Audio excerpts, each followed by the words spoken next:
All right, here we are, episode 9, part 3. We're in here with the engine cadre, so I'm going to get them to introduce themselves, and we'll go from there. So, go ahead, LT. Lieutenant Brett Ryan, in the training division, one of the training officers. Been in the department about 14 years, and in the training division about 10 months now. Yeah. Nice. Captain Tim Young, Station 14, West King Street. I got hired in 2004, and I am one of the engine cadre. Happy to be here. Max Schafer, currently in the training department. I spent the majority of my career at St. John's at Station 12, the Fighting One Twizzle. And I am now a part of the training department, been in about a year now, a little over a year. Whew. Means I've been in my job for over a year. Take my sip of coffee here. So let's talk about Engine Week. Let's kind of, actually, I think Captain Young and I were talking just before this of rolling it completely back to where we started. He had some good points to make when we redid the recruit class completely about 5 years ago. Yeah, it was right before COVID. Before COVID. Yeah, right before COVID, we kind of did a real deep look in at what we were doing and why we were doing it, and we completely revamped it. So, you know, kind of walk us through that in your eyes, because you're a big part of that, just like Max and I was. So what we found was kind of leading up to 2019, Max and myself and who was Captain Steen, who's now the chief of training, and a handful of other people in the department had just finished this hose and nozzle evaluation. And what we found through the course of that year-long evaluation was we wanted to bring some consistency to our equipment, but that we also had kind of a hose handling or a training problem, you know, department-wide. There was a lot of inconsistencies in what was being taught, and we found that just due to the nature of things, that our recruits were coming out of the training for their recruit training like Fire School 2.0. Yeah. And that kind of left them woefully unprepared for kind of the real world. And slightly. That was just the circumstances. But we also came to an intersection where, you know, the training section at the time was pretty understaffed. But we also had this group of people within the department that were ready to kind of step up and get involved in the recruit program. So I remember sitting down at the round table with like 10 people saying, we need the introduction week, and then we need an engine week, we need a truck week, we need EMS. And that's, you know, it was like 4 weeks, and now it's grown into 8 weeks. Yeah. You know, so, but the engine week was one of those initial cornerstones of that restructuring of the recruit program. And so, Max got way deep into that and built an awesome framework for the engine week. Yeah. And that's kind of how we landed where we're at today. Yeah, I mean, we brought you guys in because that was when I came into training originally, and it was. We needed a reshift, right? We needed to point the ship in a different direction because, like you said, they're coming out Fire School 2.0, and it just was horrible. But then, you know, we kind of made that shift. We've broken it up into weeks, and actually we pack a lot into each week. I know we keep talking about that at every podcast we've done on this recruit class thing. It's like, we need more time. I mean, we could really make this 16 weeks if we wanted to, easily. But we pack a pretty good amount, so we're going to kind of break down Engine Week kind of day by day, and then kind of talk about different stuff that we do. And feel free to jump in if you guys want to add anything, but I think we need to start with how we hit fire behavior and what we do for that particular day and how we do it. So Captain Young is instrumental in that. He does our presentation on fire behavior, and then we go out and we do the fire behavior simulator, and we'll talk about that after kind of Captain Young and Max talk about it. Yeah, so the fire behavior lecture is like half a day, but really it's like 50% of the program. Like Max is, you know, everything from the truck all the way to the seat of the fire is, you know, 4/5 of the engine company operations, but the fire behavior lecture, I think, is like 50% of the, you know, the entire program.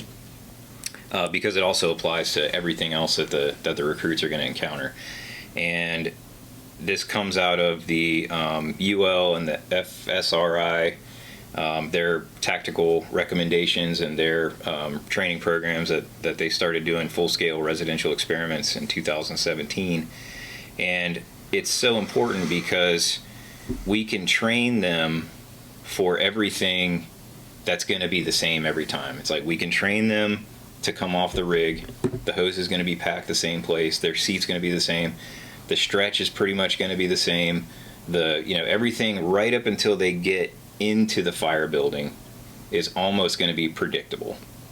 But what we can't train them for is variability and novelty, but what we can educate them on is the why. And so we want to equip them with the knowledge and the understanding and the tools to make decisions in that uncertainty. And so one of the things that's missing out of a majority of fire schools is a modern fire science or a modern fire behavior education. And so that was, again, one of the larger parts of this is making sure that our recruits have the same understanding, we're all speaking the same language, and that they have an understanding of the 21st century and the fire environment that they're going to go into to operate in.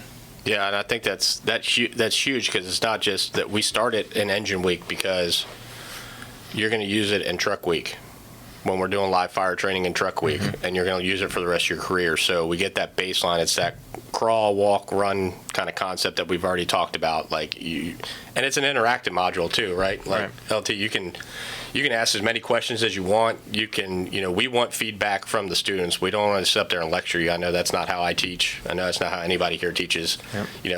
It's a feedback. We're going to ask you questions. We want you to ask us questions and challenge us, because that's how we all learn. So, but I think that's a huge part of it. It's, classrooms time's always a little boring, but everybody wants to get out there and do it. But it's important to kind of know the baseline.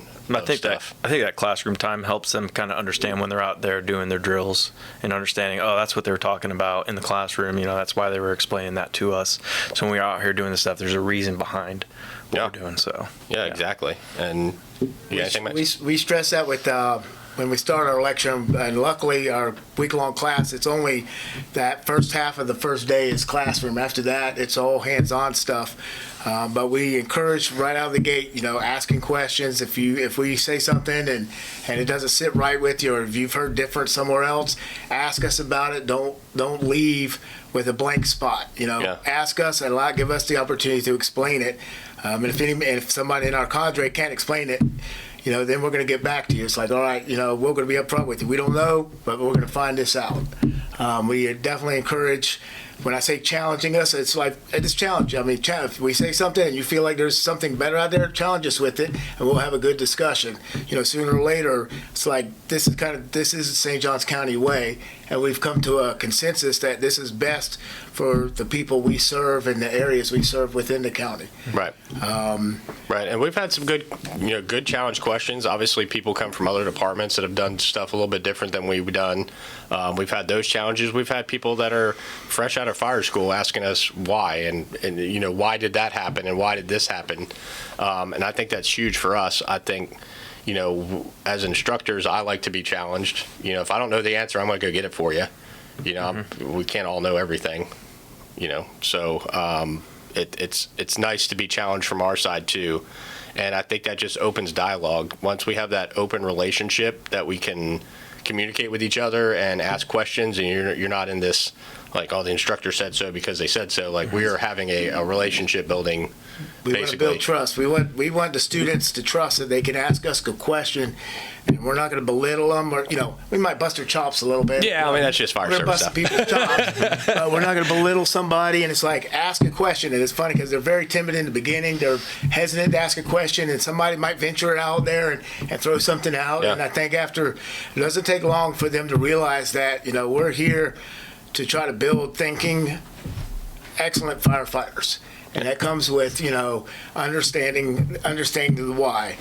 So we encourage the questions from minimum standard students fresh out of class to, 5, 6, 7-year guys or girls coming in from other departments, and they've understood it a different way. And we take the time to explain why we've decided to go this route. And it's embraced. You can kind of see their face kind of like it lights up. It's like, oh, okay, yes, this makes sense. It's not just well, I've always said that. this is, this is the way we do it. Yeah. You're not going to hear that from us. Well, this is just the way we do it. We should be able to back that up with, this is why we do it this way. Yeah. Our program is, and I say this is like part of the first slide of my lecture is, none of this is ours. We did not think, not one of these skills, techniques, scientific projects, what have you, is like none of this did we come up with. We take a lot of influence going back to Andy Fredericks and people before Andy. Nozzle Ford has a huge influence on us. And we're constantly trying to go out and maintain our skills and making sure, reinforcing what we're doing. Chief Ike over in the Panhandles had a huge influence on us. Yeah. Various other instructors around the country, Jay Bonifield. So we're constantly in contact with these people and dialing our program in. After every class, we usually have a debrief where we come together and to kind of discuss the way things are going, how we feel like it's translating to the students. We do surveys with the students every time and get excellent feedback from them. And it has been, our class has never been, from one class to the next, it's never been the same. We've never had the same thing. No. We've always improved it, taken away or added stuff or modified things. Right. Yeah. So we're constantly looking to try to improve it and make it work for the students, because we could teach it for us, and it'd be, as far as I'm concerned, a great class. But that doesn't mean the students are benefiting from it. So we have to stop and not think from my vantage point with the years of experience that I've had and classes I've been to. I have to think of, this is for the brand new person coming out of minimum standards. How do I relate this information to them that they're going to understand it?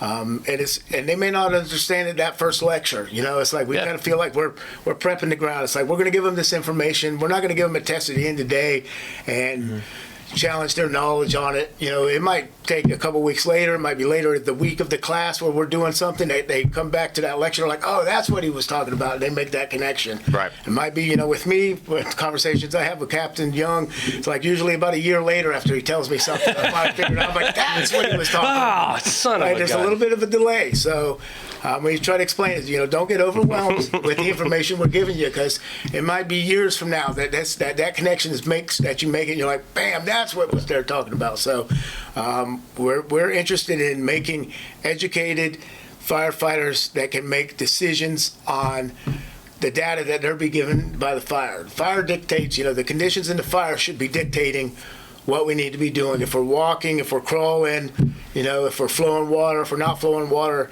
that is all decided by the conditions that we encounter. And we have to give them the information to build those slides and that mental process to say, these are my conditions. Here's the tools I've got to combat that, and here's how I'm going to apply it. Yeah, and kind of going on from that day, the lecture day, we typically take them all out to the fire behavior simulator, which is one of the best times that I like having, just because it really is it's a good time to see the students and the recruits and even the instructors sometimes have that aha moment. Mm-hmm. That's what I really enjoy about that. You just talked about something all day in class, and you go out there, and I think Captain Young hit it on the head one time, was like, this is not a human behavior prop. It's a fire behavior prop. We're not teaching you. We don't spray any water in there. I say water funny, sorry. Water. But we're not spraying any water in there. It's literally all ventilated, door control, vent control, and you're going to see rollover. You're going to see flashover. You're going to see the stuff that you're not supposed to see inside a fire. So when you do recognize it, you can, you know what it is, and you can see it. So you have a nozzle. Yeah, and you have a nozzle, or say you don't have a nozzle, hey, things are deteriorating quickly. If you have a nozzle, you shouldn't be seeing any of that. We're very, you can dry stuff, you can't unburn it. Right. That's the politically correct way to say it. But we're big fans of flowing and moving water because I think we just had a conversation a little bit ago about this, about you put the fire out, about exposures. Yeah. We were just talking about that, right? Everything gets better when you put the fire out, even the exposures. So so we take them out there. We put them in, about 10 students at a time in the flashover simulator, the fire behavior simulator, and we sit in there for 20 minutes, and we talk about thermal imaging, and we talk about rollover and ventilation controlled fires. And I think that's really where a lot of it, kind of the pieces get put together for me. But I mean, what do you guys think? I think that to touch on what Max said about, when the light bulb comes on, like that is one of the best parts about being part of the cadre and about investing in these, new people, is when they come up to you and they say, this is awesome, or this is exactly what I was looking for, or you taught me something that really helped me like succeed either in the training or on a call, later on. It's like we're giving them all these tools to be successful in the real world. And the flashover, the fire behavior goes the same way. It's like we're investing in our knowledge on the thermal imaging and how to use the camera, and putting them in a dark, smoky area, and showing them how to operate, their equipment, potentially training that they've never received before, even being in other departments. And so, like I said, that's the most rewarding part, is we're giving them the things that they're looking for. It's like we're giving them the answers that they always wanted. And when they come up to you and they say, yeah, that's it, it's like, keep feeding me more. Keep feeding me more. It's like, yes. We'll keep feeding. Max said we're centered on the students. It's like we could give it for us, but like that's not the goal. It's like we're trying to teach them that we're invested in them and that we care about them, because, I mean, they're the track on the ground of our organization. We're sending out there, they're at the end of the nozzle. We can't open the nozzle for them in a fire. Yeah, it's like we can't make it. They have to do it, and we understand, the place that we're asking them to go and the thing that we're asking them to do, and so, that's our compassion. We're compelled to give. To give them that. I think that makes it like the instructor. It's like the best feeling in the world as an instructor to have that come up to you. Not that, but the students come up to you and tell you something like that. Like, you gave me what I needed. Yeah. And I want more. And so the first if you say I want more, I'm like, all right, let's go. First time we have them in our organization, we put them under fire conditions. Like you said, it's like that's when stuff starts to seal up. It's like we've given them this day of lecture. Now we're putting them in the practicality of it, and then it just continues to build after that. And that reinforces in the weeks, going on, from that. When we're doing these, crawl, walk, run throughout the week, and we're actually doing the drills and flowing, moving lines, we can revert back to that, fire behavior lecture and, the Draeger props. So, remember when this was happening, this is why we're doing this, and, the proper ways to actually move and flow. So I think it's instrumental to be able to do that. Yeah, I definitely think so. I think that was a big piece that was missing for a little bit in the recruit class, and we've had it for what, 2 years, 3 years? Probably 3 years, yeah. It's definitely plussed up our recruit and our department. Like we took pretty much the whole department. I think we got about 85 or 90% of the department through it when we first got it. So it's good. And about time to go do it again. It's relatively It's relatively easy. Yeah. It's you can burn it and clean it out and you're done. It doesn't require a huge operation. You got your quick turnover. Yeah, exactly. It's a good way to get some. Oohs and ahs. Did you want to go to the progression of the week? Yeah, so let's talk about, so that's kind of wraps up pretty much day one, right? That's pretty much day one. So let's talk about what day two looks like. Max, why don't you kind of run us through day two? So we broke it down into different movements. So second day one's basically introduction, right? We talk to them about the fire behavior, and then we review the equipment that we carry on our apparatus. And luckily, like Capt was saying, a few years ago, we changed out our entire hose and nozzle package. So we have a consistent, every engine has the same hose and nozzle setup. We do have various styles of engine and designs of engines, but we have adopted recently a new low hose bed, no cross lays, everything off the back model, which we're hoping will be consistent for into the future. But we do have a consistent type, hose and nozzle package. So that makes training a lot better, a lot more consistent. And so the second day, we do the rig to the door. And all we do is stretch lines all day long. It's just getting those reps in, and it's stretching rig to the door, short setbacks, long setbacks.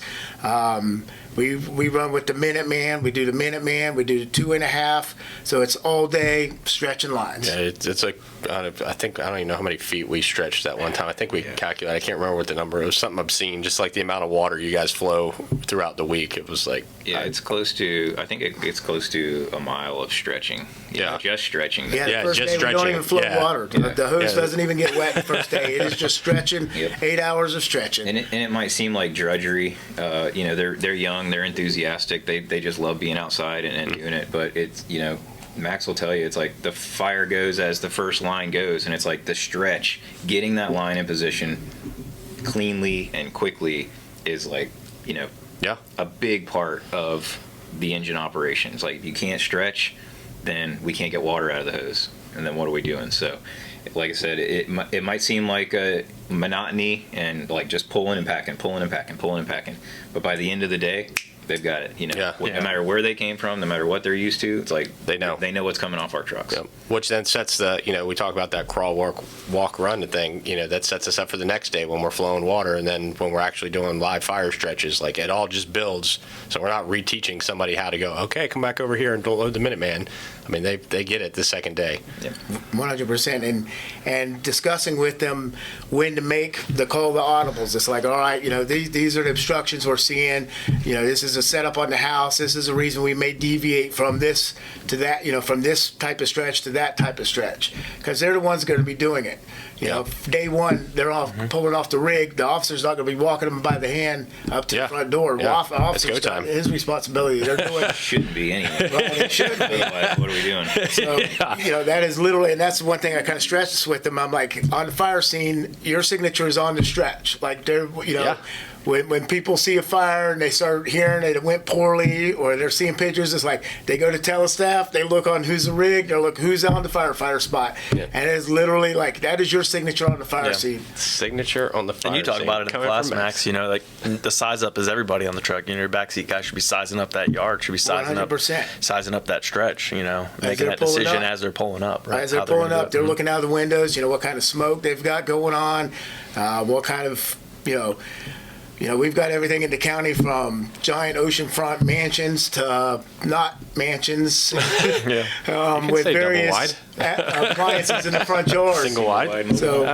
you've got alligators, ponds, and no telling what you might encounter. So that, and again, the officer at most is probably going to tell you what line and where to stretch it to. Especially when you're brand new. But after that, it's all you. So knowing how to overcome obstacles that you may encounter, that's going to be on you.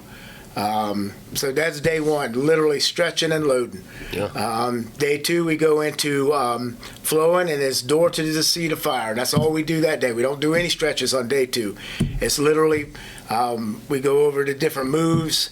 We walk. We don't do a lot of time on walking because everybody's pretty comfortable with walking. It's a pretty natural thing to do. Pretty natural thing. Most people are comfortable with that. If not, well, we'll work with you if you would like. We will spend some time on it. But we, the different clamp slide, knee walks, hip grips, the different moves we have, because that sets you up for flowing water. I mean, the number one thing is getting water to the seat of the fire. Water placement. Our water placement should be intentional. Every square inch of that occupancy that we hit with water isn't by accident. Like, we're putting it at the ceiling for this reason. We're putting it on this wall for that reason. We're putting it on this wall for that reason.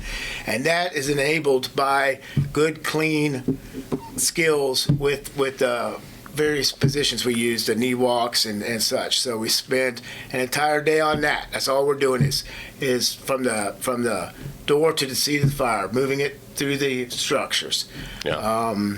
And this is where we really divorce from a majority of fire school education in the state right now. Is like, and we get it. It's just a different animal. Like, fire schools are doing one thing, and here we are training, to go into the real world in our county, and you don't flow a lot of water in fire school. You do a lot of stretching, but like the way we're teaching our recruits to move and flow from a low position, the lowest possible position we can get in to stay out of the column, is really the departure. And that's why we spend a whole day just on this aspect, because we're trying to get them out of the training scar or whatever you want to call it from fire school, where it's like, don't spray the fire, Don't put it out or spray over here or whatever. Biggest it's like, pet peeve. we want you to flow an absolute ton of water. It's like open the line, flow.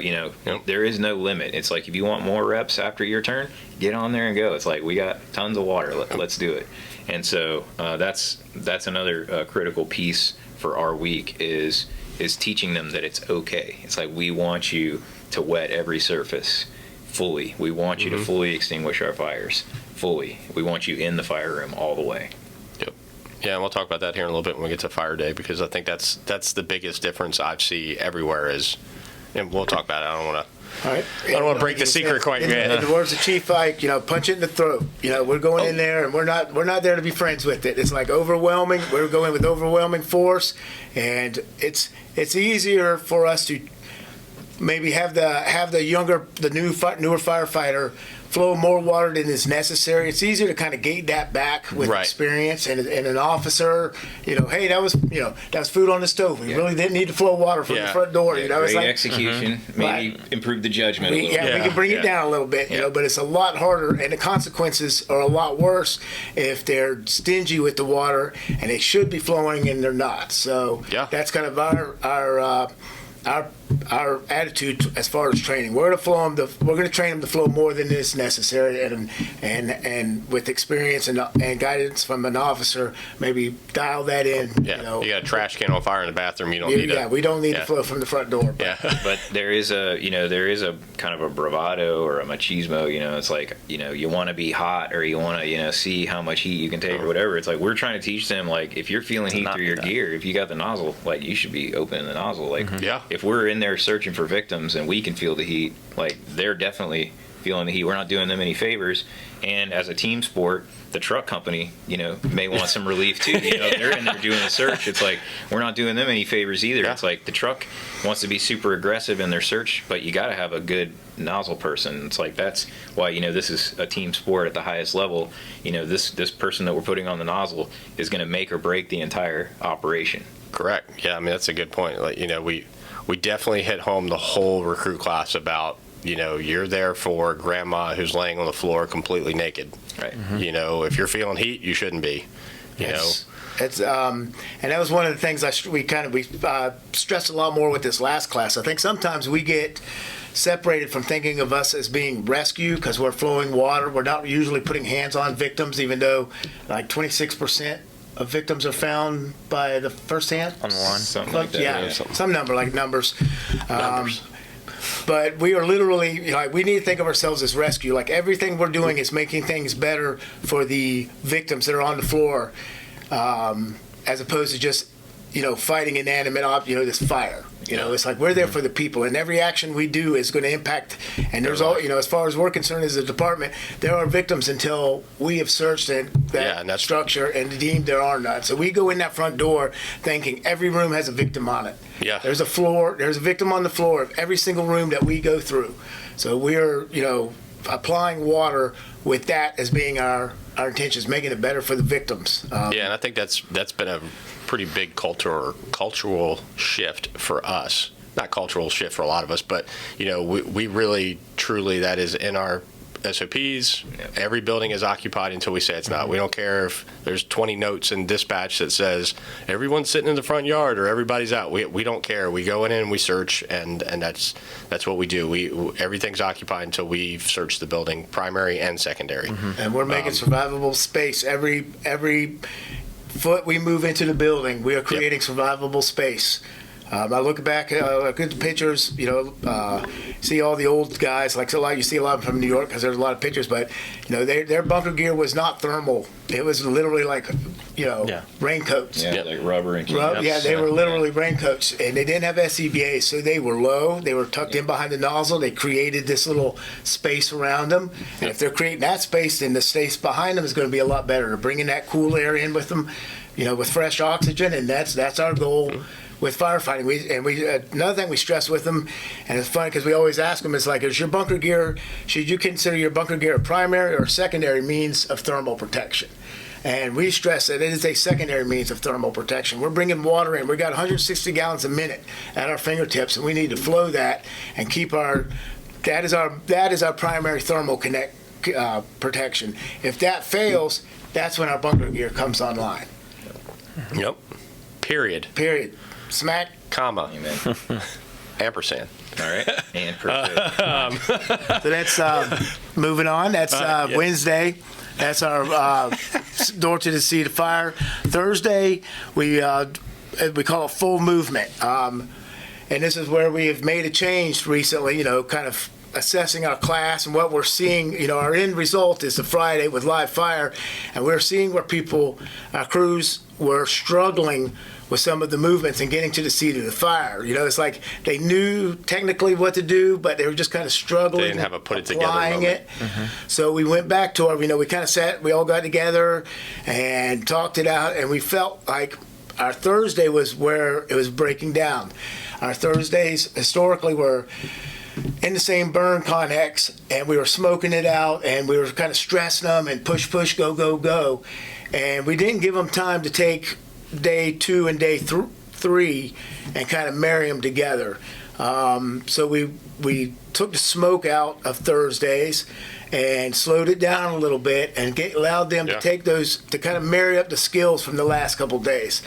And that we've seen big dividends on that with our Fridays. Now they're making the fire, and there's some of it's a thing of beauty, seeing how they come in, and we try to present them with conditions and let them make decisions. We're not behind them in their ear telling them what to do. We let them make their decisions, and so our Thursdays have changed a little bit slower.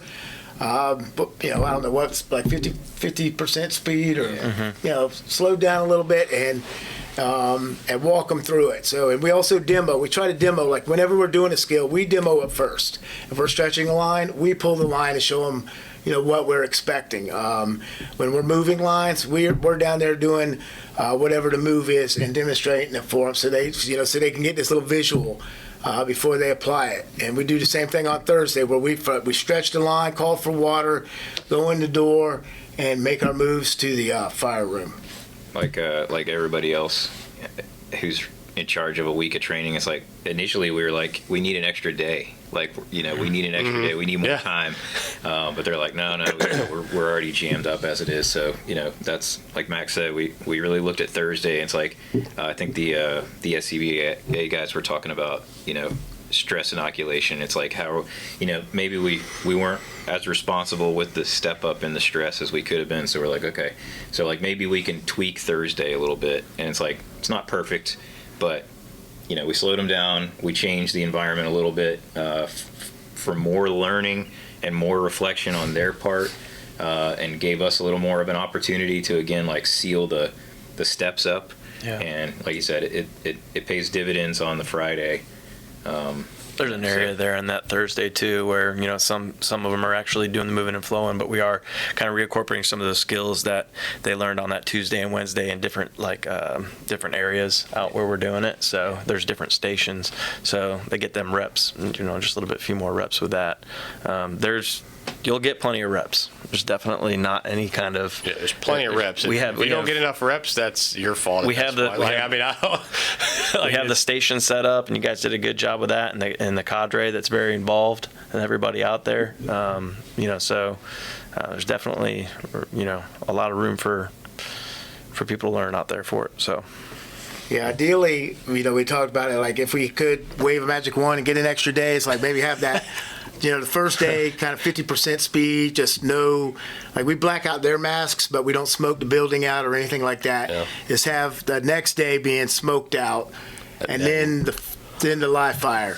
But we'll keep pushing for another day. It's funny too. Seems to be a pattern, Chief Haley. It's funny because it's a 5 day module, but it's really 4 days of instruction.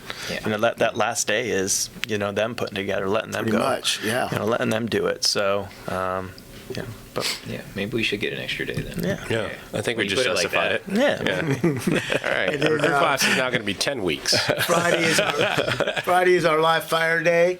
And I got to give props to our to the guys out there working the live fire prop and setting things up, because we've had days. What was our most? I think we did 23. No, we did almost 30 something. I think 30 something one time. It was like 32 it was insane. fires. So let's break that down, because I don't think these guys get enough credit, even though we keep giving them credit. we bring in guys from the street that staff our cadre that basically create a live rip-roaring fire for each person in the class on the nozzle at Full least once. extinguishment. About every With 10 full minutes. extinguishment. Yeah, about every 10 minutes. It's yeah. insane. And those Yeah. guys are, I mean, they are in the oven. They are shucking and jiving, making that happen as we're like chit-chatting with the students and having Yeah, a nice it's a quality time. They're in synchronized the event. oven, just slinging It it. reminds me of the guys in the Titanic in Yes. the boiler room. Yeah, just Firemen down there. Like that's our fire control cadre. Those guys Yeah. are making the ship move. And I tried to get back there one time. I was like, I want to get back there. And they're like, they won't let Yeah. us. Like, that's their They're a business. tight-knit group Yeah, they're of- like, you would think they'd want to break, but they're like, that's our business, sir. Those guys, and they know who they are, so shout out to them Yeah. big time They because make it Yeah, I happen. got to experience it in this last class. I just had my adjunct, live fire adjunct, so it was definitely have an appreciation for it, for sure. but yeah, That's our thing. It's like we want every student to have a rep on the nozzle from door to seat of the fire and full extinguishment. We're not doing a whoa, stop, don't put it out. We've got the barrels going and we're trying to have it rip roaring as much as possible. It doesn't always work out. That's the way it is. But our whole goal is that they're getting into the middle of that fire room, starting high, going low, hitting all the walls, putting fire out, and hydraulically ventilating. Yeah, and we even set up a little prop for it. The window falls out, and you can hydraulically ventilate and clear the smoke out, and then we pull everything out. They back out. We light it on fire again. And we go again. And so this caps a week-long journey to get to that point where that nozzle person and their backup, but that nozzle person is in the middle of the fire room that was just on fire with water spraying on all four sides. And throughout the entire week, we haven't really talked about it, but we're looking for a minimum performance standard. Like the end of the week is you have to be able to intentionally apply water in this fire building under fire conditions, at the highest level of stress. And if you can't do it, well, you're not going to make it. We're looking. And we've talked about that already in the other ones. Right. Yeah. We're watching you to make sure that you're going to meet as the engine cadre's minimum performance standard. And if you can't, then, it's going to get turfed up. But it's not just a week long fun fest of, throwing water everywhere. It's like at the end of the day, that's what Friday is all about. Yeah. It's like if you're struggling in Wednesday and then you struggle more on Thursday and you just can't get it on Friday, it's like, we're going to talk, Yep. And you may survive the week and make it to the next week. It's all kind of case dependent, but we're looking for the performance standard, and it has to be done. Yeah. So hopefully we're going to give you everything that you need to do it. Yeah. You just got to be able to put it together and get it done. Yeah, I think that's perfect. And I think maybe with this next class coming up, well, depending on when you watch this, I think they're going to be running truck at the same time. Yeah, I think they got. So got we'll us have rated up with the truck. search guys in there too, which makes you really appreciate, being in a room and all these people in there. Multiple people. It becomes a whole, You really got to kind of pay attention to what yeah, you're you doing. can't smoothbore somebody to a face, which we have before. We used to have I've received the end of that Last year. before, but The final, the reps on the final day is literally, shouldering the load, stretching it. We've got our Connex boxes. They had I don't know, I'm just going to say they acquired a chain link fence from somewhere. So it's like chain link. So you have to go through a gate and you're on a rough ground. It's not just a nice flat concrete surface. So you're having to deal with, real world type scenarios. You're setting up at the door, flowing the water, making sure your line's ready to go. Opening the door, quick mask ups, all these things are building up. So it's not all independent little sections. And then they make the moves into the structure. And it is literally, from the rig to the seat of the fire and applying water. And we're holding them to a standard that, that will be our St. Johns County Fire Rescue expectations. yeah. Yeah, that is their day. And you talked about it, at the beginning, we encourage you to ask the questions. We encourage that, you take that feedback, and we'll give it to you. We want you to be better, so if there's something that you think you could be doing better, ask us and we will, guide you in that direction, because when it comes down to it, that's the day, that is your day to perform.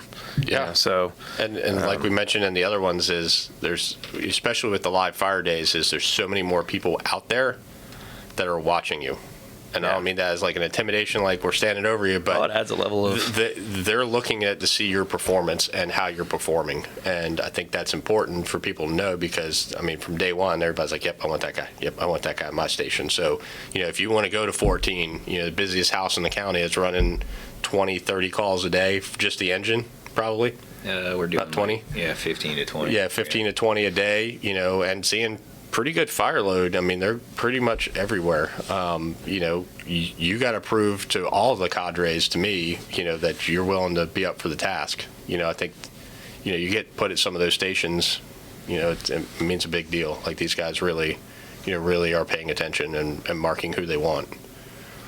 Yeah, and again, like the end goal, the overall, mission of this week is to make sure that, they step off the back step their first day.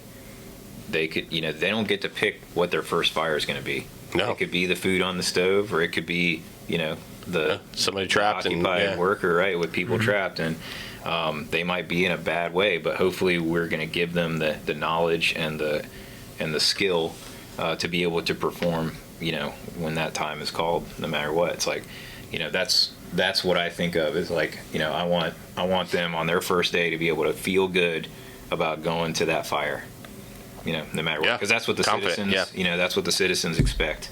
They don't know that it's going to be that person's first day, and they shouldn't be able to tell. That person should come off the truck like ready to go and be like, wow, that's definitely not their first fire, because we've given them their first fires in recruit class. Yep. Nice. I think one of the hardest things to do as instructors, if we're getting away from the schedule a little bit, just kind of open discussion, is allowing them to make mistakes. Especially like when new cadre members come on, they all want to come in and correct stuff, or I'll see like if one of their classmates sees something going, they'll want to go over there and fix it. I have to stop them. I tell you, I appreciate what you're doing. You recognize that this was going to be bad, but you let them make this mistake, and then stop when at a certain point we'll stop and be like, all right, here's what went wrong, but not trying to fix everything for them. Let them make those mistakes. Go back, show them what was going on. I think a lot of time. I mean, that's how I know. Most of my education has been through mistakes, not through wins. Well, it lets them see the result of that mistake too. Right. So if you make that mistake, then you let them keep going, and then they see, oh, that's where I went wrong. Like, man, I'm not flowing. Like, where's my water? Oh, well, let's go back out here and let's look at your stretch. Oh, well, you got kinks. You're tied up here. You're tied up there. It's like you didn't do this clean stretch, and this is the result. So. It kind of helps drive home a lot of the things we're harping on them about. And it lets them work through it. Like they see it. It's like, it's not the end of the world, right? It's like nothing goes right, in the real world. So it's like, oh crap, I just dumped a pile of hose on the ground. It's not the end of the world. How do I overcome you this? just identify We're not stopping. It's like, well, that's not ideal, but I can work this out and then, fix it and then go on. So I think, absolutely, Max, that's important, especially in a training environment. Like, it doesn't have to be perfection every time. It's like we have where we want it, but like the reality is no telling. And we try to gear, like if they're crushing things, we're probably going to start throwing curveballs at them. If they get in there, it's like our instruction's going to kind of move with the level of proficiency the students are demonstrating. If they're struggling just stretching a line, we're not going to start throwing curveballs at them. We're going to work on getting those basic skills going. But if they're stretching the lines like crazy, we might throw a curveball or two at them and put them in a little different stress situation and challenge them a little bit. And they always seem to appreciate it. Like after the fact, they're kind of like, what in the world? Where did that come from? And then when you talk to them, they're like, oh, okay, great. They feel like they've accomplished something. All right. Wrapping it up a little bit, quick advice for the new recruit, not just engine company, but in general, like for recruit class, not for your career, but like coming in, what would you tell somebody that's like, all right, I need to know before I start 8 weeks with St. Johns County Fire Rescue? I would say ask questions. Start with it. And it's funny because I preach this and I'm horrible and do not do it. But get yourself a little notebook, start a journal. I think that's just I wish I had a journal. With some of the things I've encountered over my career, I could go back and look. Start yourself a journal and ask questions. Do not hesitate. Don't drive home with a blank spot in your day.